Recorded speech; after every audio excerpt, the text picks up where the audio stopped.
Bonjour à toutes et à tous et bienvenue sur le plateau de Téléfoot. Comme promis, nous verrons dans cette émission tous les buts du championnat de la deuxième journée de Division 1 qui a eu lieu mercredi dernier. Nous consacrerons aussi un magazine à Sochaux, qui est l'équipe qui fait la course en tête.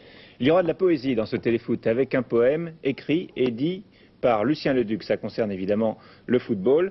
Et puis, comme il n'y a pas de buts étrangers, les championnats n'ont pas repris à l'étranger encore, eh bien, nous verrons quand même beaucoup de buts étrangers en fin d'émission, avec une rétrospective consacrée au final des coupes nationales. C'est ainsi que nous reverrons les buts des finales de Coupe d'Angleterre, d'Espagne, d'Allemagne, de Belgique et d'Italie. Et pour commencer la Division 2, dont c'était la deuxième journée hier soir, on va commencer avec le match Thonon-Lyon. Philippe, oui, intéressant premier match de Lyon, puisque Lyon avait été exempt au premier tour dans ce groupe A où il y a 19 clubs.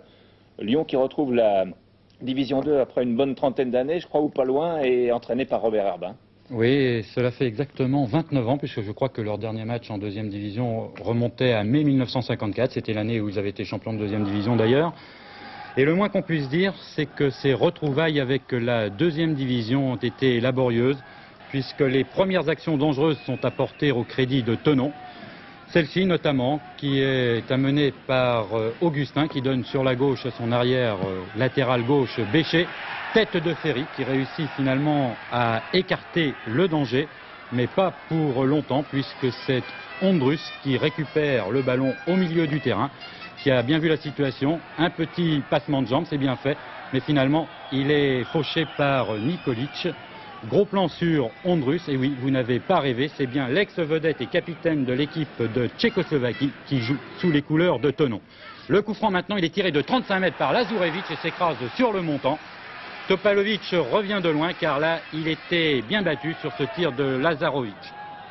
Début difficile donc pour Lyon qui va souffrir encore sur cette action menée par Bullman et Augustin et finalement qui atterrit sur le petit filet avec donc un corner puisque Zambelli y a mis la tête. Un corner tiré encore par Augustin, tête d'Ondrus. Un petit cafouillage et finalement c'est Champeau qui récupère, qui centre un tout petit peu trop loin puisque Lyon arrive tout de même à écarter le danger. Garin lui reste couché, il a été touché et Parison va perdre le ballon. Cela ne rassure pas trop Robert Herbin, l'entraîneur lyonnais, qui attend toujours que ses joueurs se créent une occasion. Finalement cette occasion, eh bien il va l'avoir. Là elle est menée par Boki qui donne sur la droite pour Nikolic à la limite du hors-jeu. Nikolic s'engage malheureusement, et oui il croise un tout petit peu trop son tir. Il devra donc encore patienter un petit peu pour marquer son premier but en deuxième division. 35e minute maintenant et une nouvelle action de Thonon menée sur la droite par Martinez, une recrue. Reprise et arrêt réflexe de Topalovic, la reprise était de Bécher qui réussit à récupérer le ballon. Finalement il va centrer de nouveau. Tir de laine et Martinez s'est jeté. Pas de regret puisque M. Vautreau a sifflé un hors-jeu. Un mot encore sur ce match, il a été haché et heurté. C'est le moins qu'on puisse dire. Cette fois-ci, c'est Olio qui a été maltraité par l'aîné. Coup franc donc, il y en a eu beaucoup tout au long des 90 minutes. Le coup franc est tiré par Philippe, tête de Fournier qui passe à côté des buts de Rocco. 0-0 donc à la mi-temps. Il y avait de quoi s'ennuyer, mais heureusement, il y a eu un bon moment avec cet intermède musical à la pause.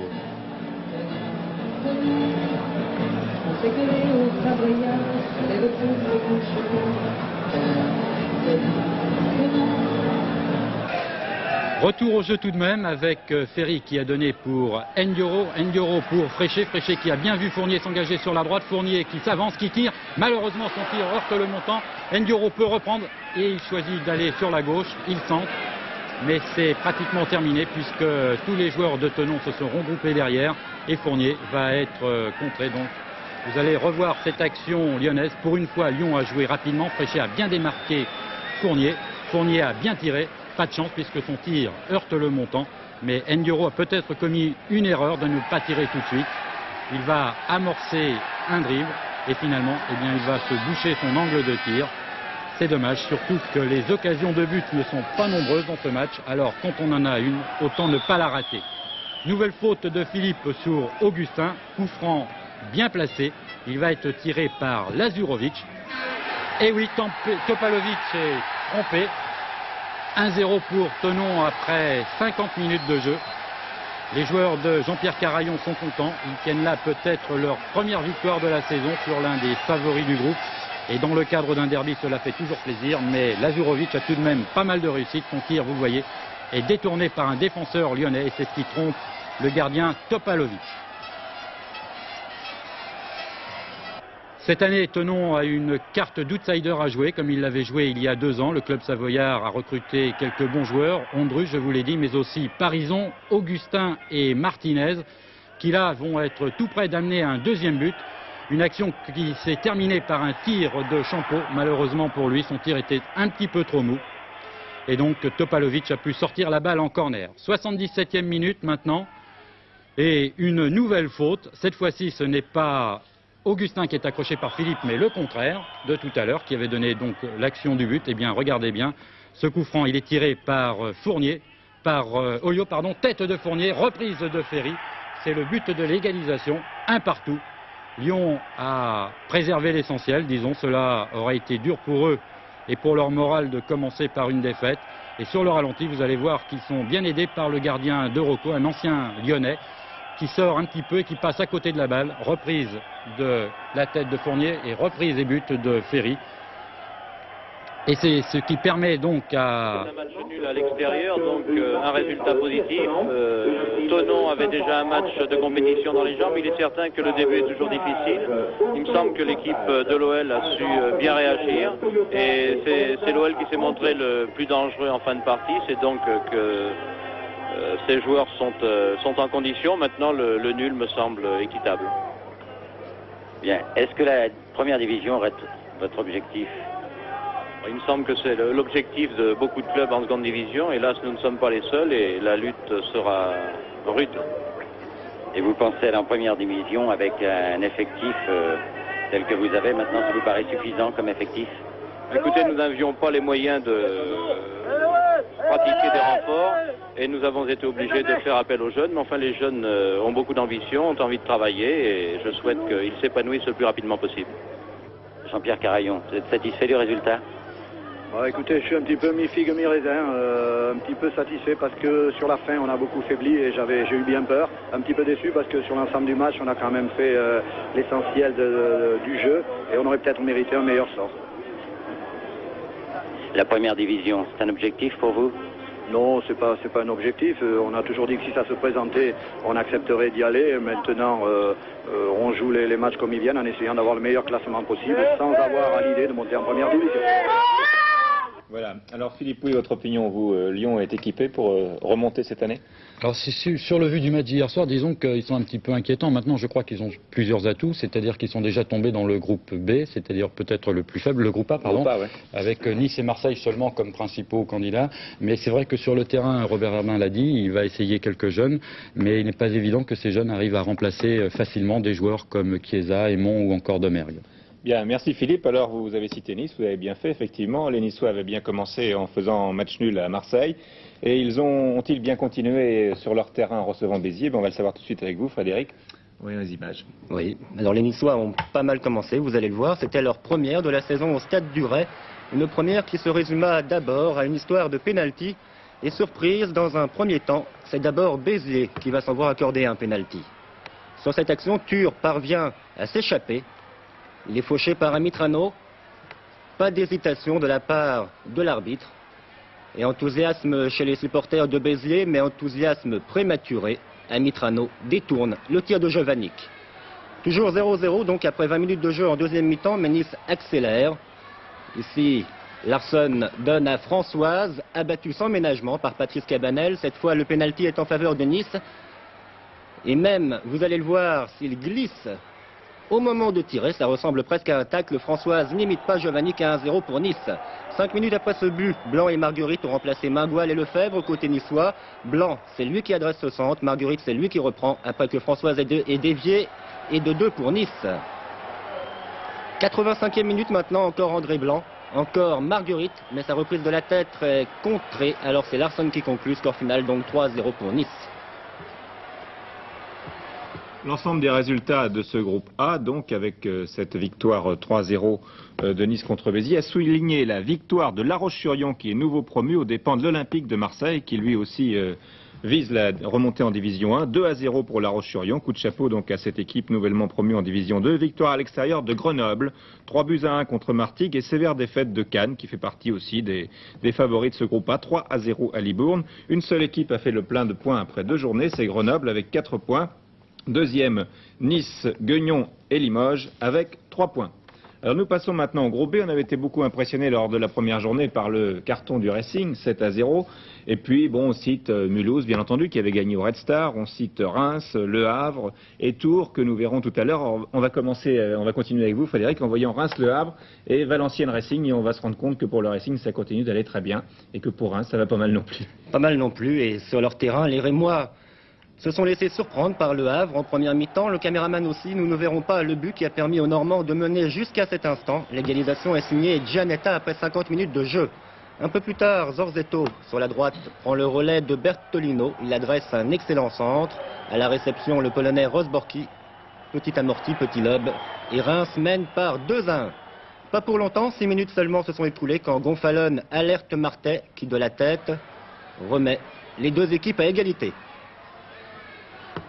Le temps d'engager, les Rémois nullement découragés repartent à l'attaque. Bertolino, toujours lui en tête. Bertolino qui a été excellent l'autre soir. Il adresse ici un nouveau centre, mal renvoyé par la défense du Havre. Le ballon directement dans les pieds de Lechantre. Toujours la même tactique, un centre, mais cette fois, Kiefer marque. Il a marqué de la tête, mais c'est à la jambe qu'il s'est fait mal. En tout cas, Reims mène maintenant par 3-2. Le Havre aura de nouveau l'occasion d'égaliser, mais c'est Haribard en 2 temps, ici, qui marquera un nouveau but. Reims 4, Le Havre 2. Au stade Ningesser, maintenant, les joueurs de Valenciennes n'étaient pas rassurés en pénétrant sur le terrain. Il était encore moins 7 minutes plus tard, centre de Majder, reprise de Hochland, et le Racing, après ses 7 buts passés à Châteauroux, mène déjà 1-0. Les nordistes vont réagir, mais Bas fait bonne garde. Et ici, ce grand blond que vous allez voir, et oui, c'est lui, Daniel Leclerc, l'ex-Lensois, est contré au dernier moment. Contré comme laisse au centre de Chebel après 1 heure de jeu, pas de chance pour Valenciennes et le Racing mène 2-0. Bas de son côté se montre toujours intraitable. Alors les Parisiens vont même gagner par 3-0. Le mot de la fin revenant à Armando Bianchi.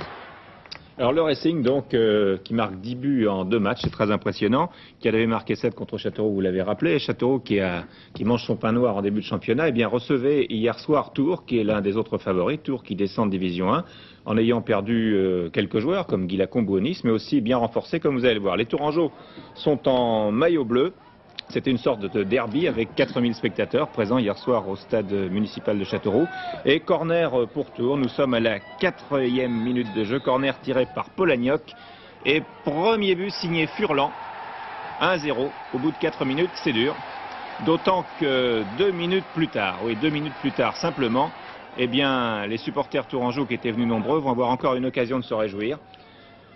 Départ de leur base avec l'Oiseau, ballon intercepté par Bellavia. En retrait pour Carlier. Desrutins, l'ex-Tourangeau, là, fait une passe un peu courte, interceptée par Polagnoc, grand pont de Polagnoc. Centre, raté une première fois et repris finalement par Lozano. Et 2-0 pour Tours, voilà, il est content, l'homme du tableau d'affichage, c'est un traître. Il est venu de l'extérieur. 2-0 donc pour Tours en 6 minutes. C'est très très dur et Châteauroux en fin de première mi-temps, eh bien, va encaisser un 3e but. Le ballon est là dans les pieds de Aubard. Les Castelroussins ne savent plus trop comment s'y prendre pour s'en sortir. Et voilà, encore un ballon perdu. Récupéré celui-là par Da Fonseca. Sans problème. 3-0 donc après 45 minutes de jeu. En deuxième mi-temps, Châteauroux va retrouver un petit peu ses marques. Alors que l'équipe de Guy Briet, l'équipe de Tours, entraînée donc par l'ex-stéphanois Guy Briet, eh bien, va flotter un petit peu. Et les Castelroussins vont profiter, notamment sur cette attaque menée par Castellani, qui lance bien Bellavia. Et penalty accordé par monsieur Svirog. Mais quand ça ne va pas, eh bien rien ne va, tout simplement. C'est Eldaya qui tire ce penalty. Le nouveau gardien de Tours s'appelle Dobrage. Il a succédé à Desrousseaux parti à Metz. Et Dobrage, eh bien, repousse ce penalty. C'est un corner pour Châteauroux. Corner renvoyé par l'Oiseau. Aubard. qui lance bien des rutins. Et là, c'est un très beau but extérieur du pied gauche, 3-1 pour Châteauroux. Il reste une demi-heure à jouer. Et en fin de partie, voilà, difficile à accrocher ce premier but. 3-1 donc pour Tours. Et le 4e but va arriver en fin de match sur corner tiré par la nouvelle recrue, le Hongrois Varadi. Et une tête de Lozano absolument seul. Le but était vide. C'était comme dans du beurre. 4-1 donc pour Tours, qui est plus qu'un outsider dans ce groupe B. Nous allons voir maintenant les résultats complets du groupe B de cette deuxième journée. Il a fallu 2 buts de Six pour que Mulhouse batte Quimper devant 12 000 spectateurs, 2-1. À noter la victoire de Sedan à Roubaix. Alors le Carreda s'est déjà constitué dans ce groupe B, avec en tête le Racing, Reims, Tours et Mulhouse, avec 4 points. Samedi prochain, il y aura un Racing Reims qui vaudra le déplacement. Et puis 5e avec 3 points, Orléans, le Stade Français et Guingamp avec 3 points. Voilà donc pour la division 2. À noter aussi que au stade de Colombes, mardi prochain, eh bien, l'équipe de Racing recevra la sélection nationale d'Algérie, qui avait fait forte impression au dernier mondial, vous vous en souvenez, qui est en tournée en ce moment en France. L'Algérie a fait match nul il y a quelques jours avec Cannes, donc mardi à 20 h à Colombes. Le prix des places est vraiment très abordable, 15 francs et 30 francs. La division 1 maintenant, revue complète de tous les buts de la deuxième journée, en commençant par le match Lille-Strasbourg. Lille qui, vous le savez, avait été la seule équipe à gagner à l'extérieur lors de la première journée. Lille en maillot blanc avec son capitaine Didier Christophe. Contre Strasbourg, donc beaucoup de monde au stade de Villeneuve-d'Ascq. Et première occasion pour les Lillois avec Bureau. Pour le Yougoslave Savic, nouvelle recrue aussi de Lille. Ricor, tout nouveau lui aussi, le numéro 10 qui vient de Monaco. Et le tir de Ricor touche la transversale mais du mauvais côté. Et c'est Strasbourg qui va ouvrir le score, grâce à celui qui a été pendant très longtemps l'année dernière le meilleur buteur du championnat de première division, le Marocain Crimo de la tête. Et Glassman la pousse au fond, mais il y était déjà. Le ballon avait déjà franchi la ligne, donc but accordé à Crimo. Et Strasbourg mène à Lille par 1-0, mais les Lillois vont égaliser sur corner également avec Primorac au deuxième poteau. Nous revoyons ce but d'égalisation, donc un but partout entre Lille et Strasbourg. Nîmes-Nancy maintenant avec les retrouvailles du football de haut niveau pour le public de Nîmes, contre Nancy et sa terreur Pierre.